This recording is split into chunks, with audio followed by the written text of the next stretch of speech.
but Modi. Thank you very much. Thank you, ma'am. Next, Sri Rahul Shivale.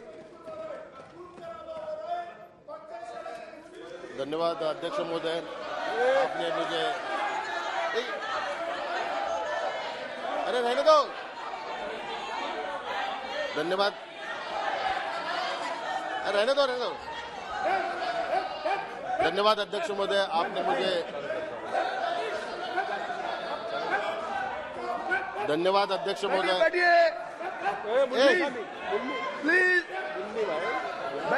धन्यवाद अध्यक्ष महोदय, आपने मुझे बोलने का मौका दिया। हिंदू हृदय सम्राट शिवसेना प्रमुख बाला साहेब ठाकरे जी के आशीर्वाद से और महाराष्ट्र राज्य के मुख्यमंत्री आदरणीय एकनाथ शिंदे जी के वजह से आज मुझे यहाँ पे बोलने का मौका मिल रहा है। मैंने सबसे पहले मैं विरोधी पक्ष ने जो अविश्वास प्रस्ताव लाया, मैं उसका विरोध करता हूँ और मणिपुर के बारे में पूरे सदन में चर्चा चल रही है। मणिपुर के बारे में चर्चा होनी चाहिए, इसके लिए अविश्वास ठराव यहाँ पे लाया गया। लेकिन दुर्भाग्य है, मणिपुर में आग लगी है लेकिन वो आग बुझाने का काम कोई नहीं कर रहा है। विरोधी पक्ष से जो भी वक्तव्य हो रहा है वो आग लगाने का काम का वक्तव्य हो रहा है, ये बहुत ही दुर्भाग्यपूर्वक है। लेकिन मैं अपने गृह मंत्री आदरणीय अमित शाह जी का धन्यवाद मानता हूँ, अभिनंदन करता हूँ। कल उन्होंने जो वक्तव्य किया और मणिपुर के बारे में जो जानकारी सदन को दी, इसके लिए मैं उनका धन्यवाद मानता हूँ। और सरकार की तरफ से क्या क्या वहां पे उपाय किए गए, इसकी पूरी उन्होंने जानकारी दी। आज सदन को ये भी मैं बताना चाहता हूँ कि मणिपुर में शिवसेना की तरफ से भी वहां पे रिलीफ कैंप लगाए गए, मेडिकल कैंप भी लगाए गए।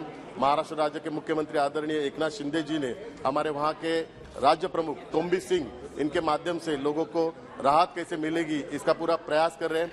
महाराष्ट्र की तरफ से हम वहां पे पूरी मदद वहां पे भेज रहे हैं। वहां पे रेशनिंग की किट हो, बच्चों के एजुकेशन की साहित्य हो और हेल्थ से रिलेटेड सभी चीजें हम महाराष्ट्र से वहां पे भेज रहे हैं। और महाराष्ट्र राज्य के मुख्यमंत्री खुद हमारे शिवसेना के जो राज्य प्रमुख हैं उनके माध्यम से उसका पूरा ब्यौरा ले रहे हैं।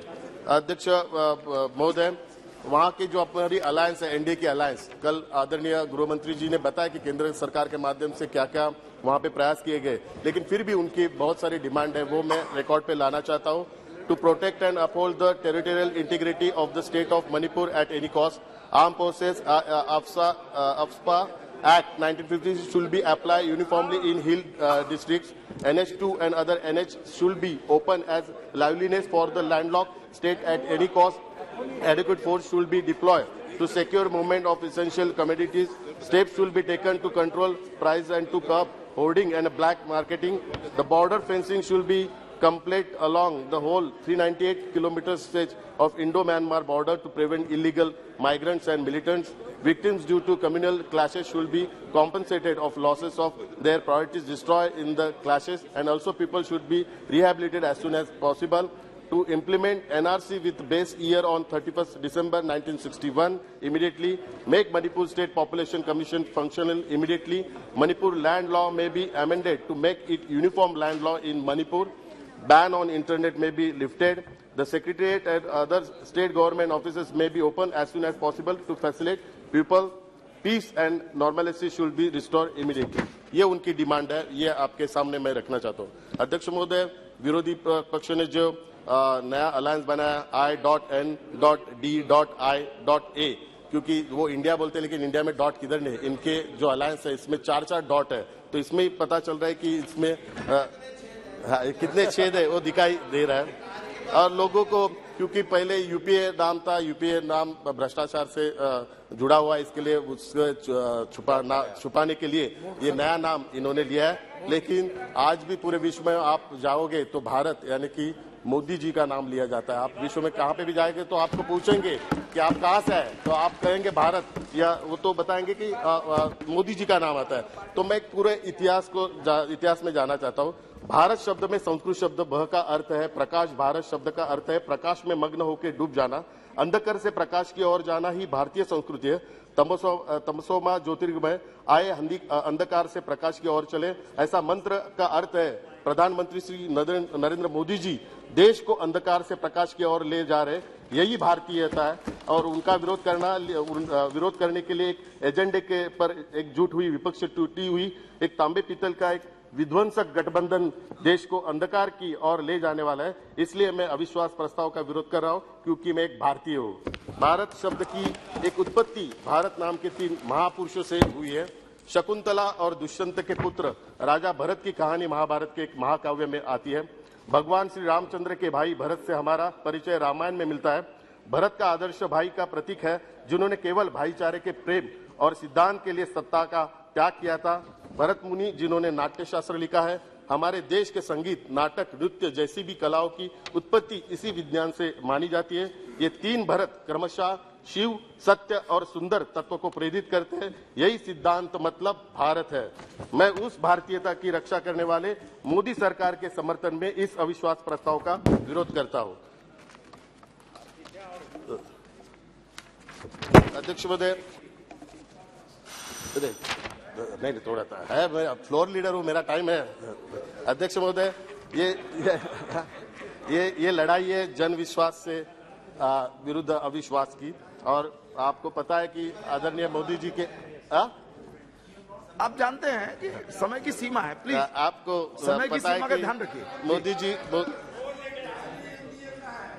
और आपको पता है दूसरा भरत नाम है, दूसरा अपना नाम हिंदुस्तान है, क्योंकि हिंदू हृदय सम्राट शिवसेना प्रमुख बाला साहब ठाकरे का कहना है कि देश को अलग हिंदू राष्ट्र बनाने की जरूरत नहीं है, क्योंकि ये हिंदू राष्ट्र है। इसलिए वे बड़े गर्व से भारत को हिंदुस्तान कहते थे। हम भी सदैव एक ही शब्द का प्रयोग करते आए। इंडिया और हिंदुस्तान, ये दोनों ही शब्द सोच है और एक परंपरा है, चमकदार विरासत है। तो दूसरी इंडिया शब्द में क्या है?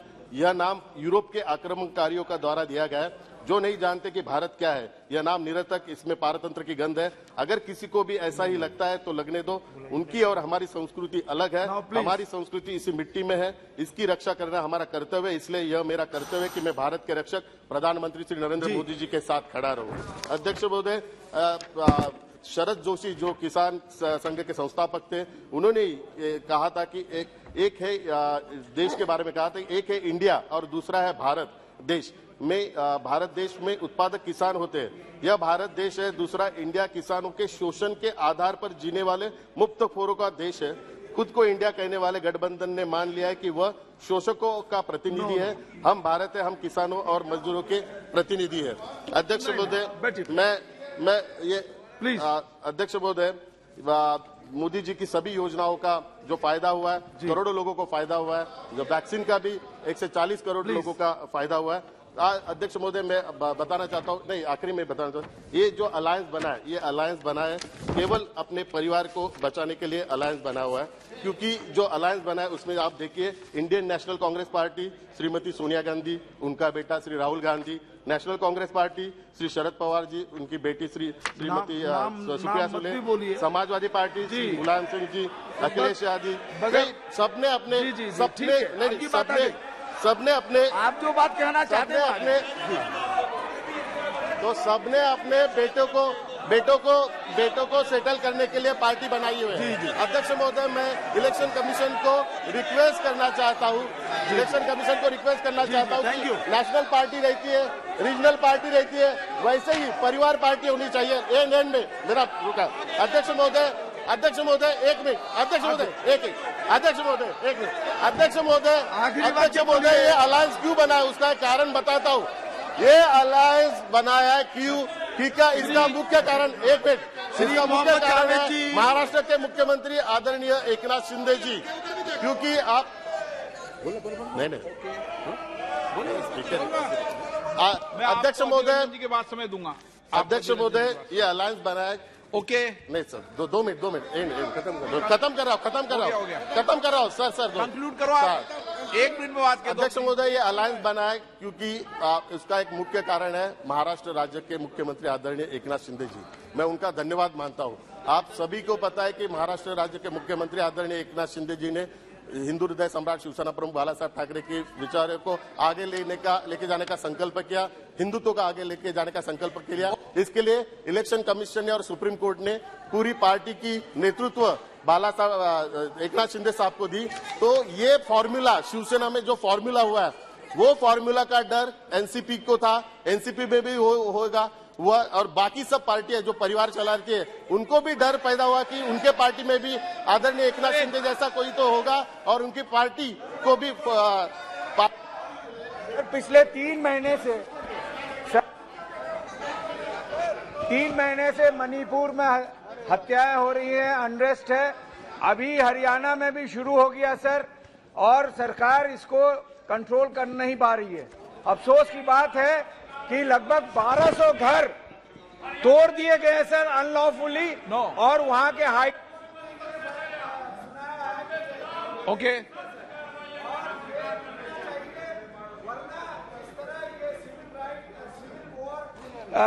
मणिपुर में हो रहा है, बाकी हिंदुस्तान के भी इलाकों में फैलाने की कोशिश की जा रही है सरकार से। Sir okay. मैं आप